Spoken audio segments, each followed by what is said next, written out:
अधर्म सापेक्ष है और अधर्म सापेक्ष देश भारत हो नहीं सकता। ये धर्म प्राण जनता है, इसके रग रग में धर्म निवास करता है। 2-3 घटनाएं अभी इस बीच में बड़ी हृदय को पीड़ा देने वाली हुई।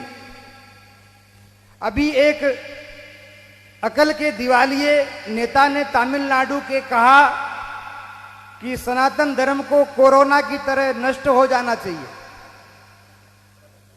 भैया, तेरे अगर अकल का दिवाला निकल गया है तो उसके लिए हम क्या कर सकते हैं? संसार में जितने मत, मजहब, पंथ और इज्म हैं, उनका कोई ना कोई प्रवर्तक है, किसी ने उनको उत्पन्न किया है। इस्लाम कब से? बोले मोहम्मद से। ईसाईयत कब से? बोले ईसा से। लेकिन सनातन धर्म कब से? नारायणम पद्म भवम वसिष्ठम शक्तिम च तत्पुत्र पराशरम च देवीम सरस्वतीम व्यासम ततो जय मुदीरयेत। व्यासम सुखम गौड़ पदम महांतम गोविंद योगींद्र मथास्य शिष्यम तम त्रोटकम वार्तिक कार्यमन्य अस्मद गुरोह संतत मानतोष्मी। हमारी परंपरा भगवान नारायण से शुरू होती है और नारायण से शुरू होकर के और इन आचार्यों के रूप में आज तक हमारे सामने विद्यमान है। इसका न कोई आदि है, न कोई अंत है, न इसका कोई जनक है, न कोई प्रवर्तक है। ये सनातन है और सनातन को तो इतने लोग आए इस धरती पर, हूण, शक, यवन, मुगल, अंग्रेज, वो नहीं नष्ट कर पाए तो नालायक तू क्या नष्ट करेगा?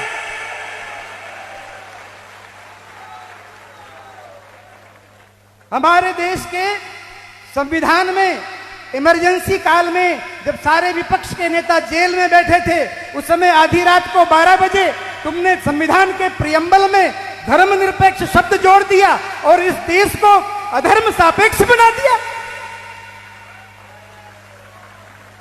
तुम्हारे बाप का ये देश है। हमारे पूर्वजों ने इस संविधान को इसलिए स्वीकार नहीं किया था कि देश के 75 साल बाद भी हिंदू अपने अधिकारों के लिए संघर्ष करें। हमारे देवस्थान सुरक्षित नहीं, हमारी पूजा पद्धतियां सुरक्षित नहीं, हमारे जीवन के मूल मानबिंदु सुरक्षित नहीं। अगर आवश्यकता हो तो ऐसे संविधान को आमूल चूल परिवर्तन करके उसको बदलना चाहिए। और ये मैं किसी आवेश में नहीं कह रहा हूं, ये मैं किसी आवेश में नहीं कह रहा हूं। मैं अकेला यहां नहीं खड़ा हूं, मेरे पीछे देवताओं की शक्ति है, पितरों की शक्ति है, यक्षों, किन्नरों, गंधर्वों की शक्ति है और हमारे ऋषि मुनियों की शक्ति है। उनकी शक्ति के आधार पर मैं कह रहा हूं, हिंदू अब बहुत समय तक अत्याचार सहन करने वाला नहीं है। अपने अधिकारों के लिए भैया मिमियाना बंद करो और दिनकर के पदों के साथ स्वर में स्वर मिला करके कि विकराल काल मुंह खोलेगा, फणसेश नाग का डोलेगा, याचना नहीं अब रण होगा और संग्राम महाभीषण होगा। अगर इस तरह से स्थिति रही देश की तो ये ठीक नहीं है। संपूर्ण हिंदू समाज, अगड़ा पिछड़ा, ऊंच नीच, छोटा बड़ा, इन सबको जो जातियों में बांटने का समीकरण चल रहा है। अभी थोड़ी देर पहले राजनेता आए थे और कहा हमने इस जाति को ये दिया, उस जाति को वो दिया, उस जाति को वो दिया, उस जाति को ये दिया। अरे नालायकों, तुम क्या दोगे? समाज को बांट बांट करके सत्यानाश कर दिया और आज भी समाज को बांटने का प्रयास कर रहे हैं। शर्म नहीं आती तुमको? अब हिंदू समाज इस चक्कर में आने वाला नहीं है भैया। सभी लोग एक स्वर में हिंदवा सहोदरा सर्वे न हिंदू पतितो भवे। हिंदू एकमात्र भारत माता की संतान है और वो न कोई ऊंचा है न कोई नीचा है। एक स्वर में सनातन धर्म की रक्षा होनी चाहिए।